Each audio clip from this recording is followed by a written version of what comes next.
Hey there, real estate warriors. Welcome to a crucial episode of Navigating Buyer Ghosting on The Simple Truth with Stuart. I'm your host, Stuart, and today we're going to dive deep into the strategies for handling disappearing prospects in the world of real estate.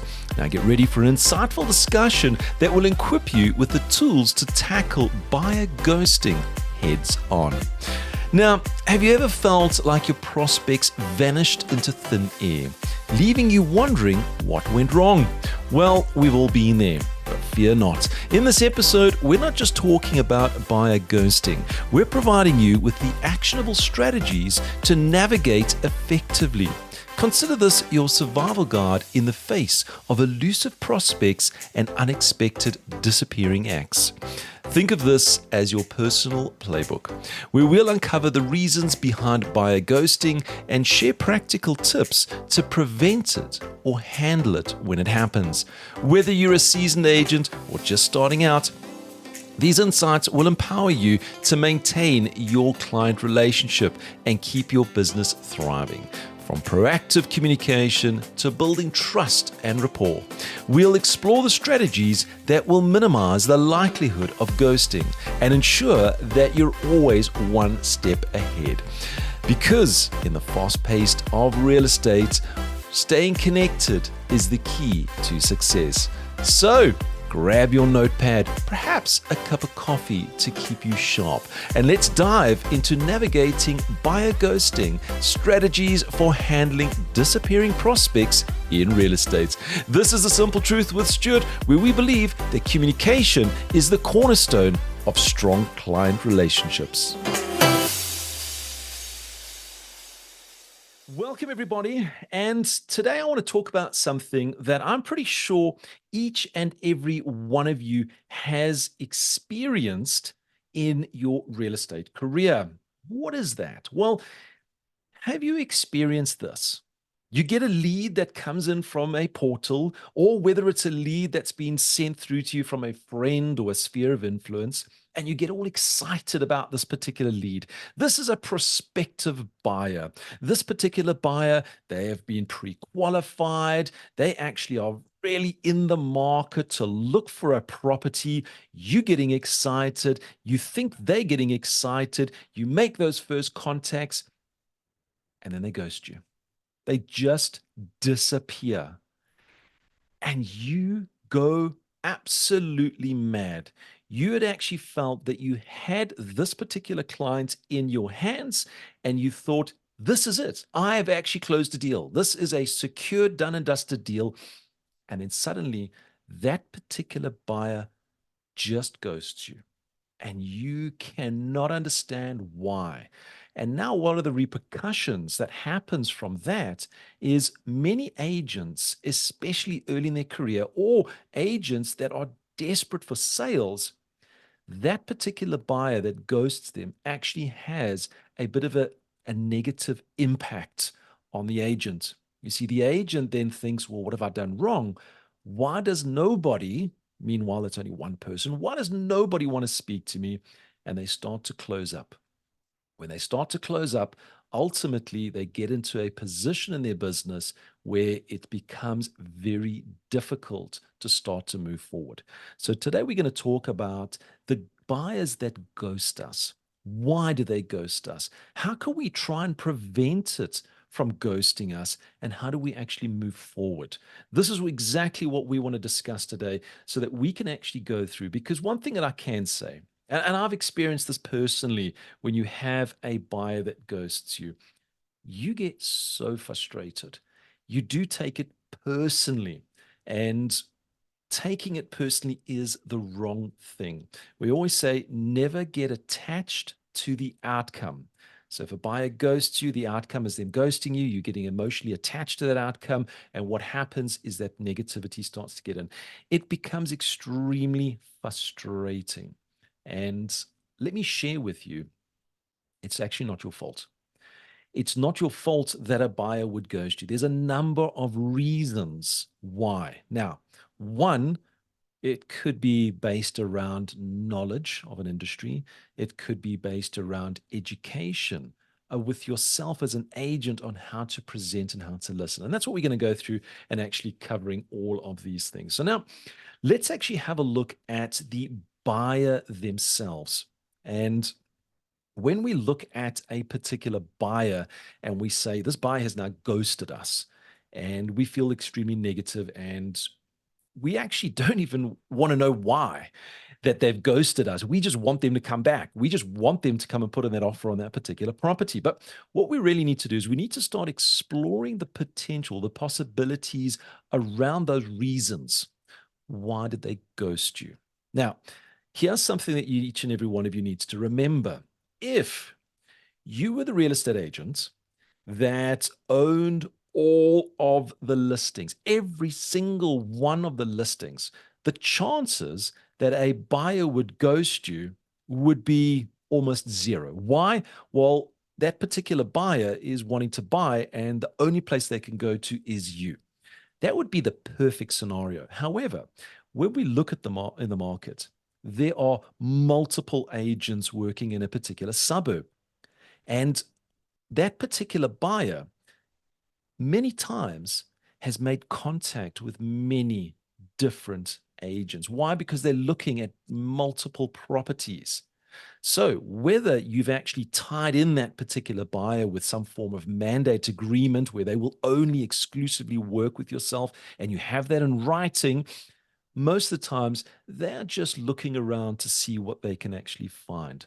Now, because they are looking around, there are a couple of things that could actually happen. You could feel it was a lead that came through to yourself, and you're feeling, well, hey, this is my buyer. But remember, they're doing the same with maybe 3, 4, 5, 6, 7 different agents out there. So, one of the big things is what triggers a buyer to ghost could be things like, well, they saw the property that you were actually in your books, you're presenting to them, and the lead that came in was literally a lead to say, yep, I'm interested. But then they found something better. In fact, maybe the property that you had only covered maybe 70% of their tick boxes. So they were looking at that and going, yeah, it's kind of fits the location, the price, but the condition and the features and benefits just doesn't match to what we're looking for. So one of the primary reasons why a buyer would ghost is they're making contact, but the property and listing that you are now trying to negotiate with, it just doesn't meet their requirements. And many buyers, they just don't have the time to say, sorry, not interested. All they do is they just move on to the next property. So they change their mind. Another reason could be that their position in wanting to buy could actually have changed. So it could be financially. They could have actually said, well, here we can actually afford the property. We're going to start going out. Something happened on their personal side, so business financials, and it's put them into a different scenario. Either they can't afford to buy, or suddenly they've won the lotto and their price range has just jumped way above any properties that you may have. So their requirements as far as their financial needs could have actually changed, which then could move them in a different direction. And one of the other ones is actually a dissatisfaction on the actual property or the agent. So they could have come through to a property, they could have viewed the property, they thought it was fantastic through all the pictures and the marketing and the social media. They come through to the property and they go, this is just not a problem. It just doesn't feel right. It actually feels negative. Or the agent could be too much in their face, or lack of actual correspondence with that particular buyer. And the buyer then suddenly ghosts. So when we look at the reasons why a buyer ghosts us, we need to start looking at all these different areas. Is it something that maybe it was an initial yes, I like, but doesn't match, found something else? Maybe I'm moving to a different location. Maybe finances have changed in that particular period. Or maybe they've seen the property, but they just don't want to tell you they don't like it. They just got too much of a heart. Or maybe it's something from the agent's point of view. Maybe it's something where they're moving different locations. You see, one of the big reasons why a buyer would ghost you is an unknown area. And we shouldn't be harping on it. What we should be doing is saying, right, it could be something related to finances. It could be something related to the property. It could be something related to the dissatisfaction of what I've done as a service or from the actual property itself. And if we're aware of that, we can learn from that. You see, when a buyer goes to you, we feel like a failure in some instances. And that particular failure can start to grow. So what we need to do is we need to learn from it. How can we move forward? How can we actually start to extend on all of these type of things? So let's start looking at a couple of strategies that you can actually start to put in place that would maybe assist you in making sure that we can find out maybe their finances, maybe the term, when do they want to buy, all of these type of things. These are what we commonly call pre-qualifying our buyers, not from a financial point of view, but pre-qualifying our buyers from an overview point of view. So when you get that first contact with the buyer, make sure that you've got some form of checklist going through. How soon do you need to actually buy or move in? Do you need to sell a property? Have you been pre-qualified? Have you looked at any particular suburbs? Do you require schools, gyms, close to transportation? Any of these type of areas and benefits of the actual area, you need to basically cover all of that. And it's so important in that very first conversation. I've spent so much time with buyers in the very first appointment, spending time just to get to know them. Not so much on the property, just to get to know them. And I generally do that when I meet them for the first time. I will stand outside the property for about 15 to 20 minutes, asking them questions, building rapport, getting a real understanding of their requirements. Then, if I can see in that conversation that this property is not going to match, I actually say, look, this property has got about it ticks about 6 of your boxes. There's a couple of areas that it doesn't match what you're looking for right now, but let's see if we can make any improvements or changes to it. And then I start to share what else we've got so that I can build on those relationships. What we're ultimately wanting to do is we want to have this as an open conversation where they can start to trust us in this process. So it's very important when you do have those communications and you meet them for the first time, have that buyer introductory questionnaire. Now, it doesn't have to be on a clipboard where you're doing all the checklists and so forth. What you can actually do is just have those questions internalized so that you know exactly what you're looking for in a client. Now, for me, the key points is one, financial. I need to find out their affordability. Is it something where this is at the top of their budget? Is this at the bottom of their budget? I need to find out what that affordability is. I need to find out what are the features of the property, bedrooms, bathrooms, kitchens, and so forth. What are they actually looking for in that? And then the benefits. The benefits would be what is in the areas. Does it need to be close to schools, gyms, and all of those things? Then I generally start on those conversations in those three areas. And with that, it will give me a really good feeling of this particular buyer and how I can assist them. And I've had it where what they're looking for, I don't have the stock. And I'm open front. And I say to them, look, this property, I don't think it's the right property. We can still go through it, but I don't have anything that's matching to your particular requirements. And I'm very open on that. So it sets an expectation of what I can and what I can't do.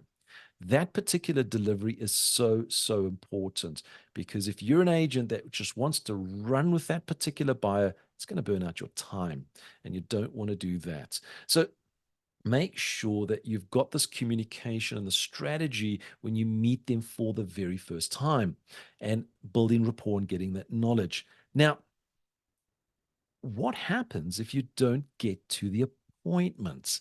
You see, this is one of the areas as well with agents is, Stuart, that's great. I'm not getting them to the actual property. They send me that lead inquiry and then they don't pitch. And that can also be regarded as ghosting and following up. So a strategy that I've actually implemented on every single one of the inquiries that comes through to me. And you can follow these very, very simple steps on any lead inquiry that is coming directly to yourself. And this is going to help you to secure that appointment, which will allow you to have that strategy to go through that particular checklist. So the process that I've worked personally, and I found that it to be the one of the strongest methods of communication. Number one, when the inquiry comes into me for the very first time. So whether it's from an internet inquiry, an email inquiry, or a referral type of inquiry, the very first thing that I do is I send them a text message or WhatsApp, something of that basis. And in that particular message, I start out by thanking them for their inquiry on this particular property. I give the information about that particular property. So, thank you for your inquiry. You contacted me with regards to this 3-bedroom, 2-bedroom house in this particular suburb so that we can do this connection so they know who I am. And then I'll follow up looking forward to discussing this particular property with you further. So, 3 little components in that first message: a thank you. The message will include the actual listing or property details. And then we look forward to actually making that communication and speaking further. Now, why do I do that? Well, so many times they put through an inquiry and then this number just phones them. The number is not on their phone. They don't know who this number is. And ultimately, what happens is they then start to ignore it straight out before you've even had a chance. They might be in a meeting, they might be just driving or something of that basis. So they actually just totally ignore it. So I send a message first so that it lands on their mobile device. They have an opportunity to read that particular message. They can actually respond on that message. And I have this little timeline that once they've read or responded, and it's normally within the same period, within 15 minutes, I will give them a call. And it might even be I will actually say to them, look, I'll give you a call in the next 5 minutes, or I just give them a particular call. Now, by doing that, I found that I increased the actual probability and chances of them answering that particular phone. So it eliminated me phoning them 3, 4, 5 times, and then they're suddenly going, this is spam, just start to block that. So message goes out, I wait for them to read and respond, and then I give them a quick phone call. In that particular phone call, I start with the same basis as my message. Hey, thank you so much for taking my call. We're talking about this particular property, and I'd love to actually set up an appointment now to actually view the property. When are you available? And we'll have a bit of a discussion on the property, and we'll actually set up a viewing for that particular property. Now, that'll have that conversation and they understand. Straight after that call, I send them a follow up message. That follow up message is very straightforward and simple. Thank you for taking my call on this particular property. I look forward to seeing you, and I'll then put the details of that particular appointment. So I've actually now got from message to verbal conversation to a follow up message. That particular process there truly helps to secure that appointment. And that actually has helped me to make sure that the percentage of buyers ghosting me from that very first inquiry gets reduced dramatically. Then, if the appointment is set for the same day, well, I don't really need to do any kind of follow up message except for one message that I will share with you. But generally, it's set for the next day or the day after, whenever their diary is available. Every morning at 8 o'clock, I send all my buyer viewing appointments a message every day at 8 o'clock. So if my appointment is today at 3 o'clock, at 8 o'clock in the morning, I will send them a message. Hey, hope you're well. Just confirming our viewing appointment today at this address at this particular time. So every morning, 8 o'clock, I will look at my appointments and I'll send out those particular messages. Now, the reason I do that is so many times our buyers are running a busy, busy life, and they may just forget an appointment comes up, something more important comes in their way, and you go and you stand at the point at the actual viewing and they don't arrive. So I send that early in the morning so that they get that particular inquiry. They look at the message and they go, fantastic. It's a reminder on all of that. And then I do one final little part. And this little part really helps to just secure it. I always get to every one of my buying appointments 15 minutes earlier. always 15 minutes before the time. And when I arrive at the property, I send a drop pin to that particular property to my buyer. And I say to them, above is a drop pin. So if you don't get lost with any form of needing directions, I look forward to seeing you at this particular time. So by giving them that particular drop pin, it's giving them another reminder, plus I'm 15 minutes earlier. And in that time span, I have had buyers that suddenly said, look, I do apologize. Something has come up. Can we reschedule?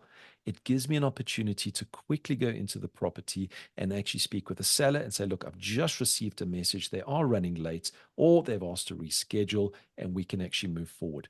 But what I am finding is that was actually securing and improving that buyer to come through to the viewing. Soon as they come through to that particular viewing, they've got the directions, they're meeting with me.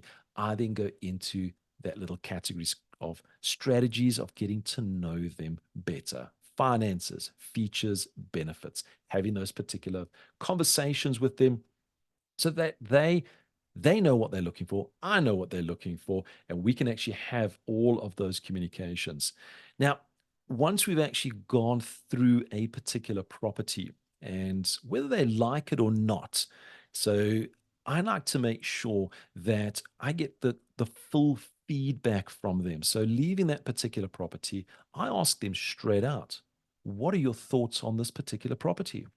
And that particular question is actually quite a powerful question. What are your thoughts? I'm not asking, do you like it? I'm not asking if you don't like it. I'm just asking, what are your thoughts on the property? And that word thoughts actually helps to discover in the back of their brain, oh, thinking about the property, it just doesn't match what we're looking for. I really like the kitchen. I thought it'd actually look, and they will start to build on the viewing of that property and give you an indication. It also allows you to give feedback to your seller almost immediately. And then this becomes one of the most important parts of any buyer communication is follow up. So having all of that, when they leave that particular appointment, I do a follow up. It's normally within 15 to 30 minutes of them viewing that property. I send them a message and I say, thank you. Thank you for viewing this particular property.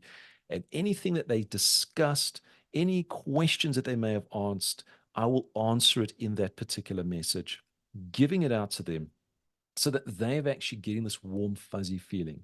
You see, through this particular process, what I'm wanting to eliminate is I want to eliminate the possibility of a dissatisfaction from the agent.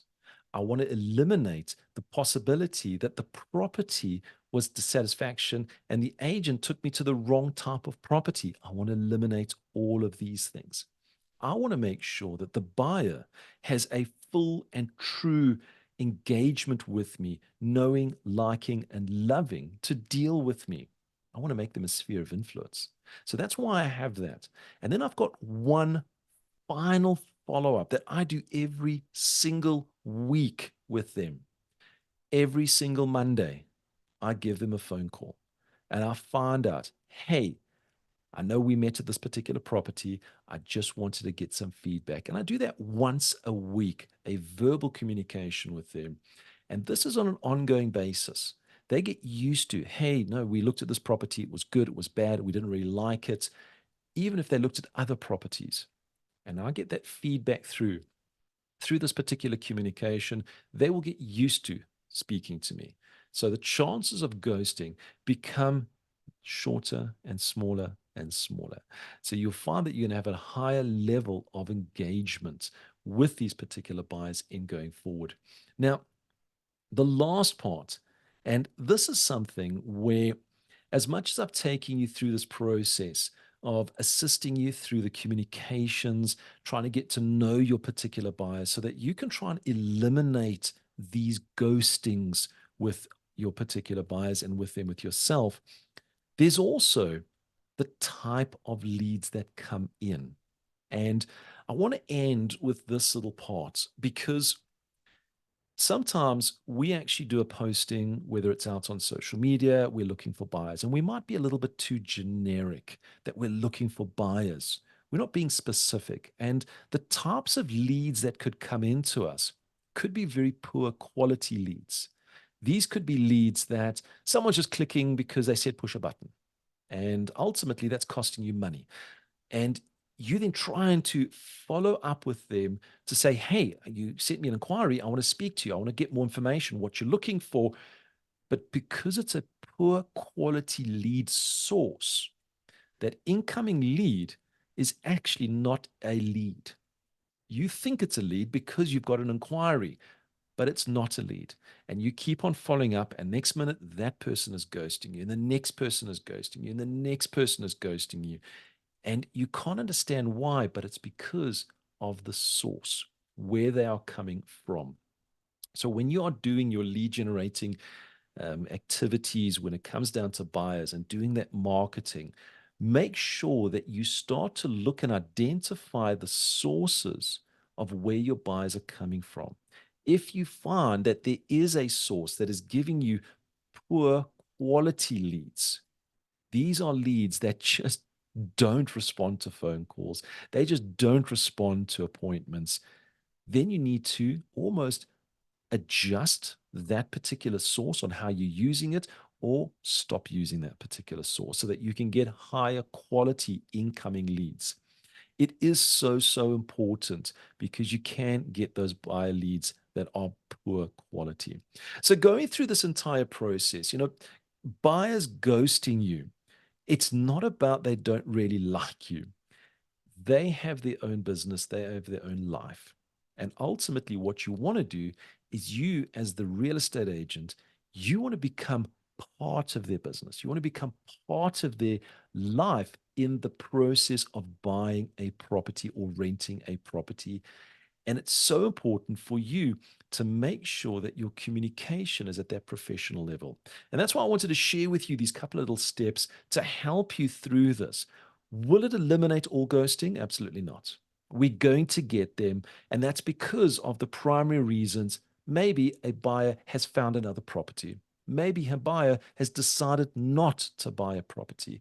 Or maybe a buyer has just decided to disappear and actually just go, well, I don't want to speak to any agents for the short term. We don't know all of that. But what I've shared with you today helps you through these particular steps to try and eliminate all of that. This is Stuart signing off until next time. Keep it real, keep it simple, and let's conquer buyer ghosting together. Remember, in the face of ghosting, persistence and empathy are your most powerful allies.